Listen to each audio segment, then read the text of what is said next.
Put your hands together for Marcus Engel. Thanks, sir.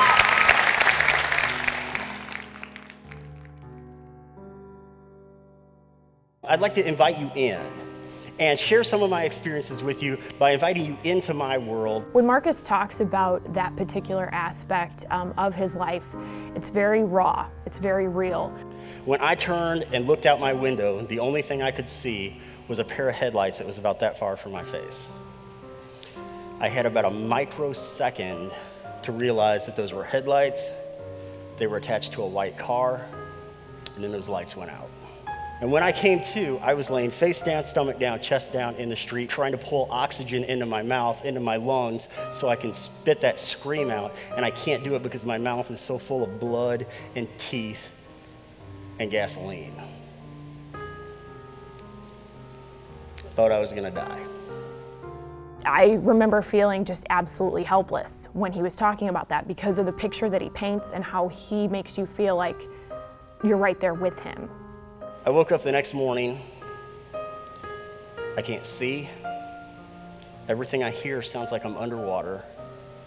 I can't smell, I can't taste.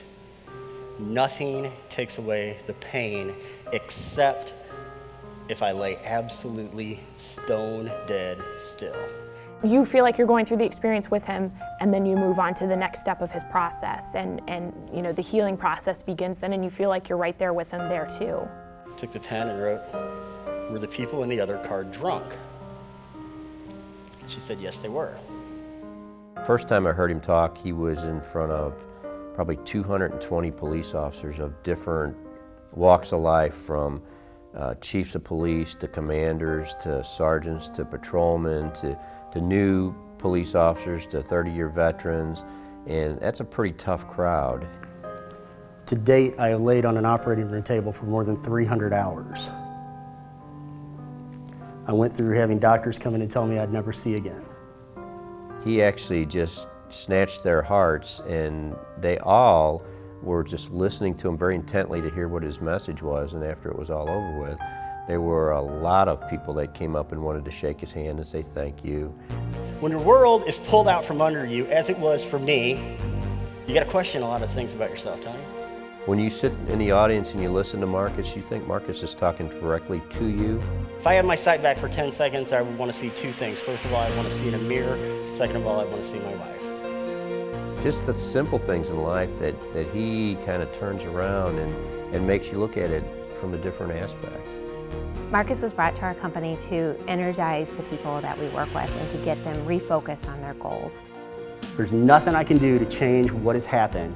All I can do is change the future. With the one thing I had control over, which was my attitude, I started trying to rebuild my life. Here is this person that has had so many goals in front of him and has not only met many of those goals, but has far exceeded them, has met them way before the timeline given to him. And I think that was very inspirational in people's business lives. But then other people walked away just feeling like, wow, you know, maybe I can go home and be a better parent or be a better friend because of his message. You know anybody dumb? Okay, good. Me too. Know quite a few dumb people, actually. Ever been under the care of somebody dumb? Marcus is really funny. His humor is amazing. Start thinking about 20,000 students on campus. 10,000 of those have to be female.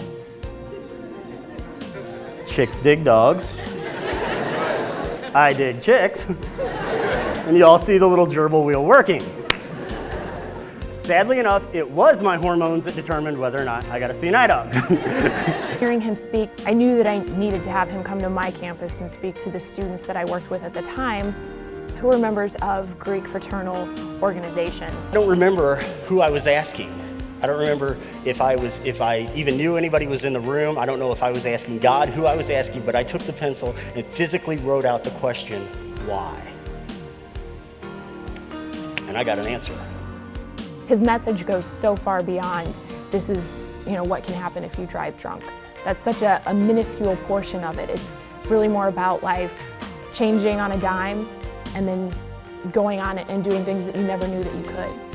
However, if you raise your hands to ask me a question, I will not call on you. Some of y'all may get that on the way home. So, Just 2 minutes in, I was like, oh my gosh, so inspired, and that aha moment where you're like, wow, if Mark can get through everything he's been through, like, there's nothing that I can't get through. His book about the other end of the stethoscope is really, probably the one that hits hardest or closest to home, I should say, for the medical professional. and finally, one of the nurses has a brainstorm. She says, Marcus, here's what's going to happen. I'm going to ask you a yes or no question. If you want to answer yes to that question, hold up one finger. If you want to answer no to that question, hold up 2 fingers. Just that patient's perspective. I mean, just really honest, straightforward. This is what I experienced. Then some genius of a doctor walks in my room to examine me.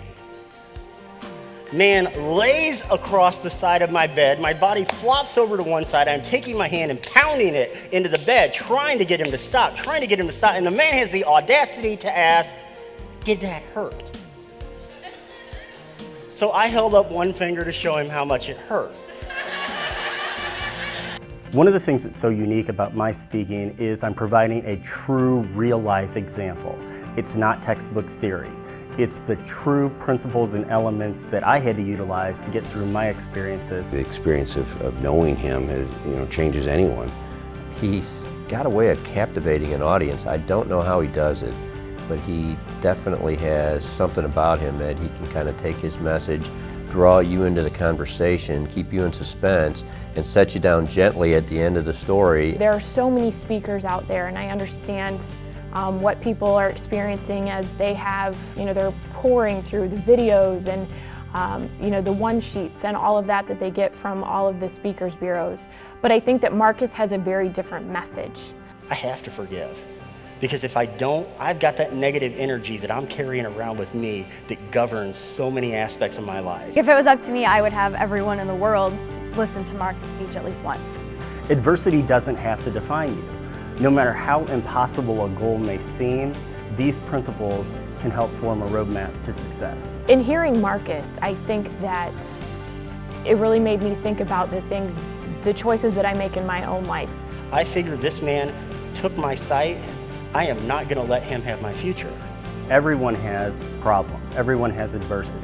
I know the things that I learned through my problems can help others achieve success in their own lives. You're like, wow, things can happen. You can still make the most out of what you have despite your circumstances, despite what you have going on in your life. After everyone heard him speak that day, I think people were very excited about getting out there and tackling those goals. They really felt like there wasn't any hurdles that could keep them from meeting those goals. And still to this day, we consistently see people thinking about his message and really feeling like, I can do this. I can hit my goals. There's nothing that's going to stop me.